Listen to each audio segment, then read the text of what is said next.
Hello, you guys. Today I'm going to talk about version control, very important topic for any developers. First of all, what is version control? So imagine that your program is working now and you change just one thing and your program breaks. And you want to change it back again before that you do just one thing. But your program is still broken. Why? Have you ever met this situation before? Yes, for me, for sure that I got it several times, and I try to undo something, like go to the file, undo something. But here, just one thing is very we don't know if this one thing is big or small. Maybe you change several files, or maybe you forget to change one. Because one thing here may be one feature or whatever. So it's not easy to undo for just one thing.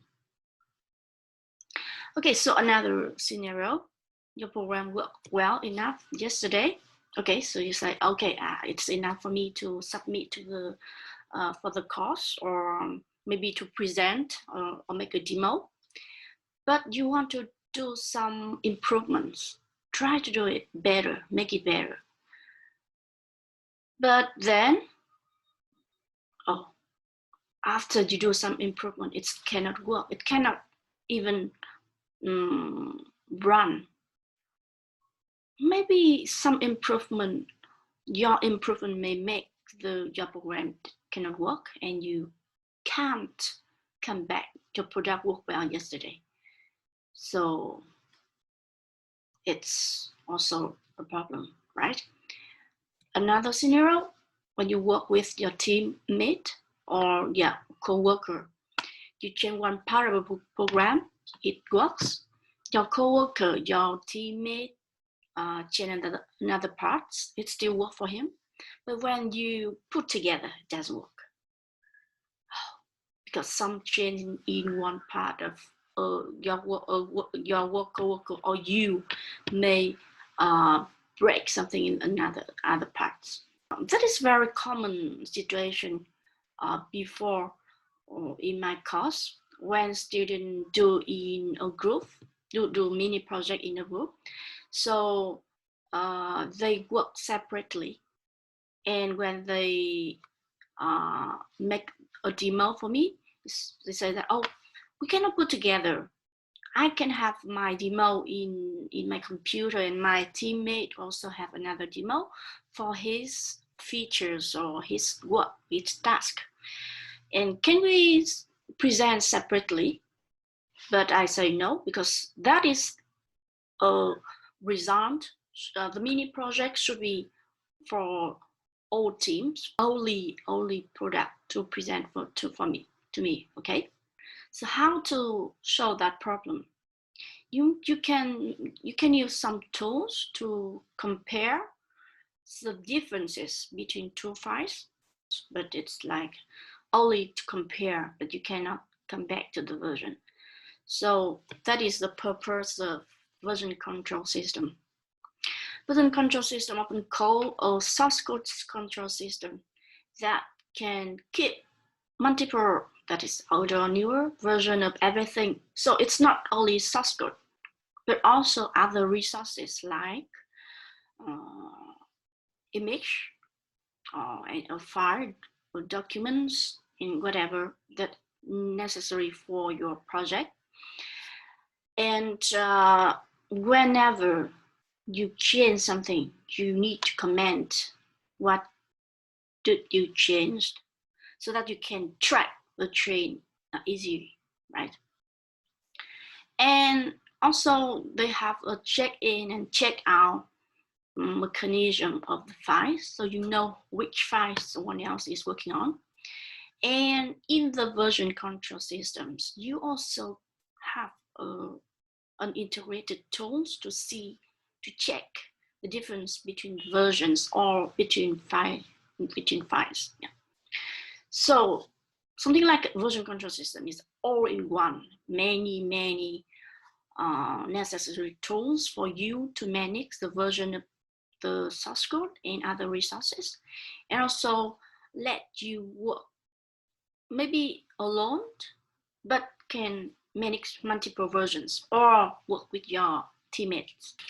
So how can they manage the file, the versions? So we go to the next part, is the versioning models.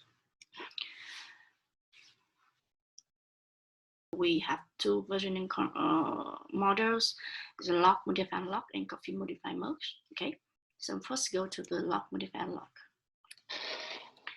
Lock, modify, unlock. For example, here you have we have Andy and Bobby, the two teammates, in one repository. Okay, so we have the common resource A in the common repository, and Andy and Bobby check out this resource to their local copy.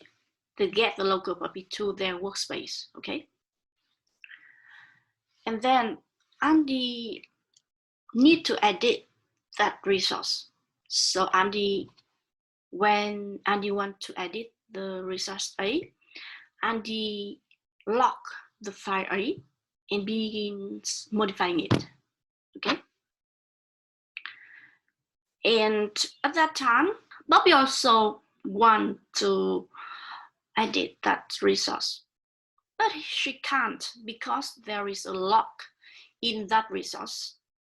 So Bobby need to wait for Andy to finish the editing and unlock the file.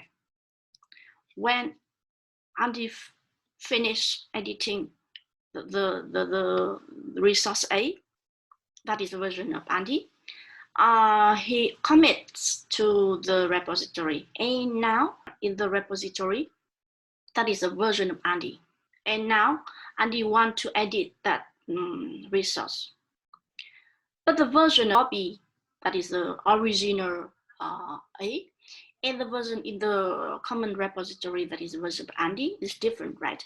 So she need to get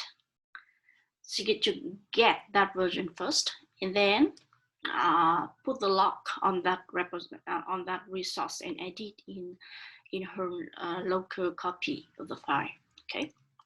Yeah. After finishing to modifying that resource, Bobby commit the version, that is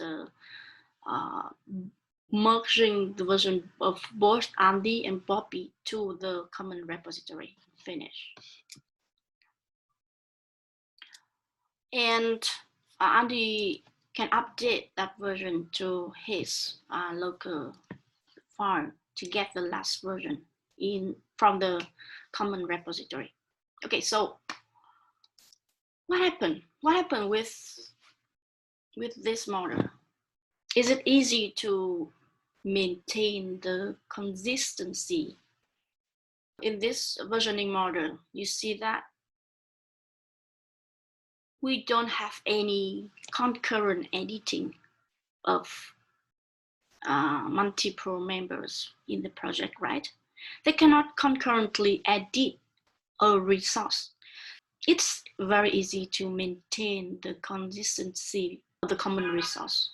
But what's the problem? What is the disadvantage of that model? Yeah, that is the problem.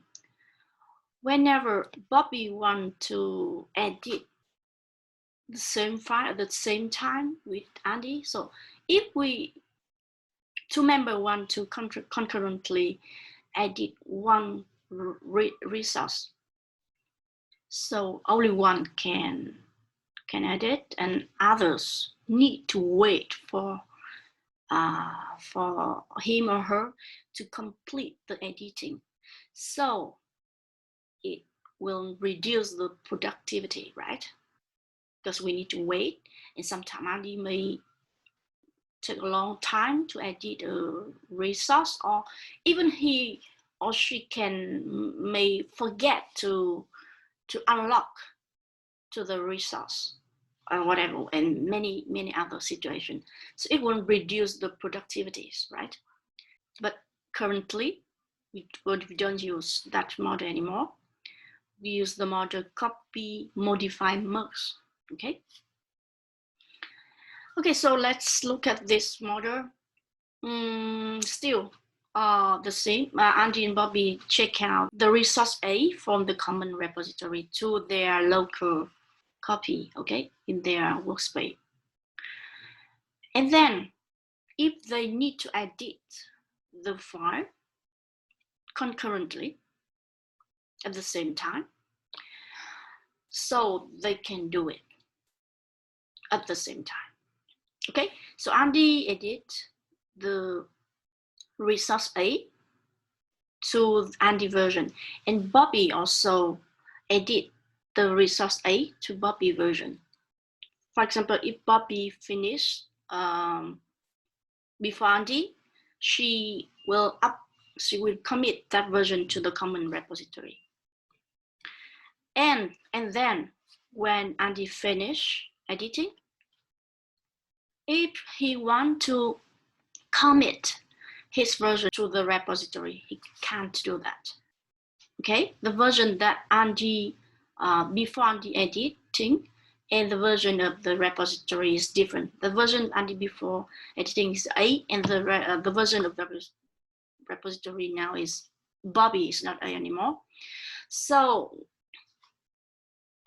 he need to resolve the conflict, if any, between the two different versions, right?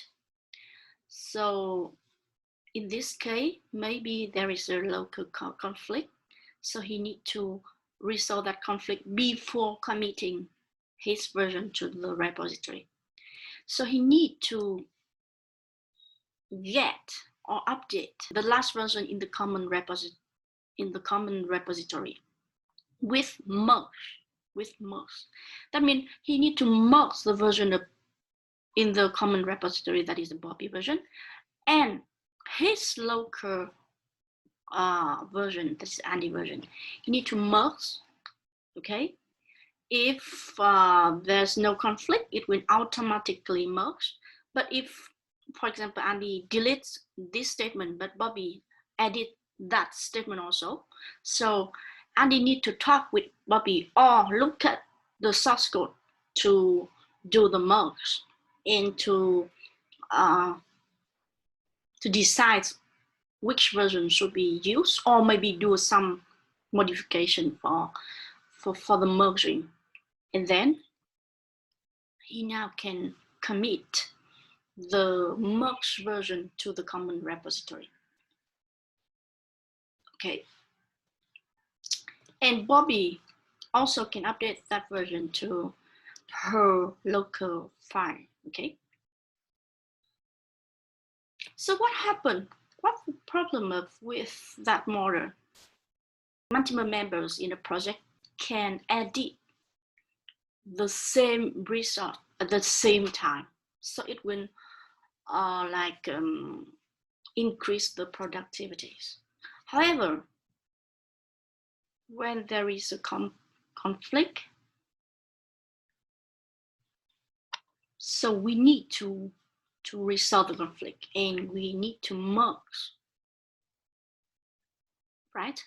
Manually, the two different versions of resource.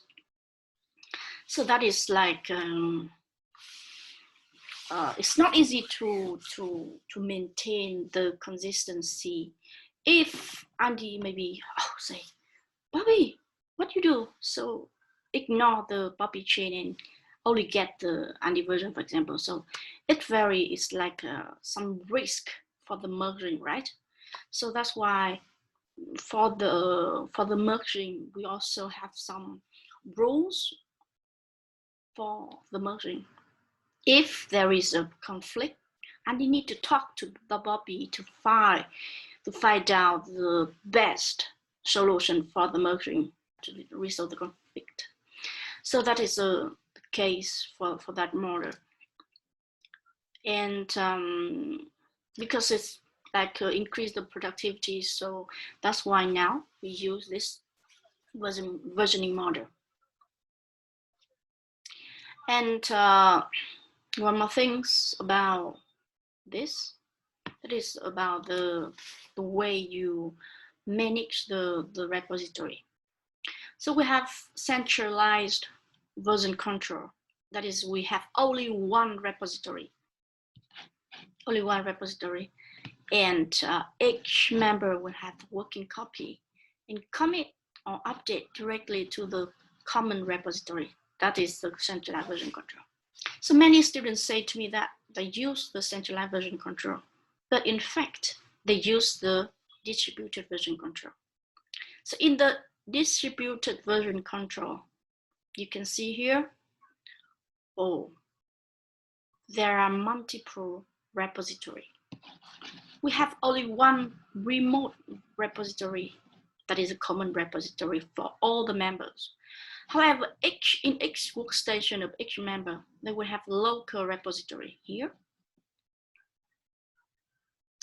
And in the working copy of each member, they can commit or update to the local repository like this. And then after some commit, they may push from the local repository to the remote repository. And they can pull from the last version of remote repository to the local repository. So that is, we have distributed, that means we have multiple repository, that is like a clone, that is something like the clone version of the remote repository to the local one. And the member in teams may commit to the local repository and then push to the remote repository. Okay. So we have some term for that. When you want to have the local repository, you clone from the remote repository, from the remote one, from the server to the local for working. That is local repository. And Andy and Bobby also have the local working copy here, and she or he can concurrently edit the resource at the same time, and can commit locally. And then from the local repository, Andy can push to the remote repository. And when Bobby wants to push from her local repository, she cannot do because it may have conflict. So she need to pull, that is fetch with merge. So get the last version in the remote repository and merge with her local repository. Okay, and then she can push now with no conflict. Yeah.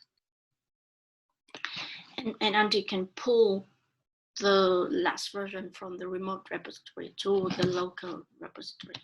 Okay, so that is the more detail on distributed version control.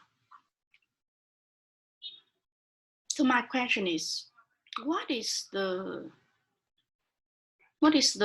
advantages of the distributed version control compared to the centralized version control? That's my question, and you should maybe think about it, maybe look at the internet or do something, and try to answer me at the next lecture, okay? And now I just walk through some vocabulary of the version control system. Repository, that is the server, that is a place to store the files and keep the change log. Revision or version, okay, that is the individual version of the document. When at every time when you change, it will make a new version. Check out, clone. So check out, that we get the last version from the remote repository to the local repository. Depends on the versioning model. It may lock the file or not, depending on the versioning model. Change the modification to local file, okay? Under version control, change set or change list. It's a set change of multiple files. Each time when you commit, maybe you have the change set, or change list. You need to check that before commit or push to the remote repository. Commit, or check in. So submit the change from the local working copy to the repository, and it automatically create a new version. Depends on the versioning model. Maybe we have the conflicts. In the centralized, maybe conflict when you commit, but in the distributed, conflict occur when you push from the local repository to the remote repository, right? Yeah, conflict when you have simultaneous change to a certain file by multiple users. And the conflict can be solved automatically by the version control system if it's like only conflict about the same file, but someone add a new function and someone modify another function, so it's not related to each other, even though in the same file, but in the different places in the same file. So the tool will do it automatically. But if they change the same function, or one delete, one change, one maybe modify that function, so they need to do to solve the conflict manually. Update, get last latest version, fetch, pull. That is some very like similar terms. I mean, get the last version from the repository to a local working directory. You may undo the checkout or revert, undo the change. Merge, combine the change to the same file. Label or tag, because whenever you commit a change to the repository, it automatically create a version. So you will have many versions. But if you want to manage a major version, you may put a label or tag so that with the name, so that you easily to navigate to that version. There's a major version. Branching is like you will have some new feature or do something else you don't want to do it directly on the mainstream of the source code. You may have a branch. Maybe you get a new feature and you do something on that, and when everything okay, when you check everything is okay, you can merge that branch to the main branch. So with the branch, it allows you to like separate something that's not complete, and the main branch is something like the complete one or something already checked well. So whenever you get from the main one, it's always works. But for the branch, some branch, it may be incomplete or untested, something like that.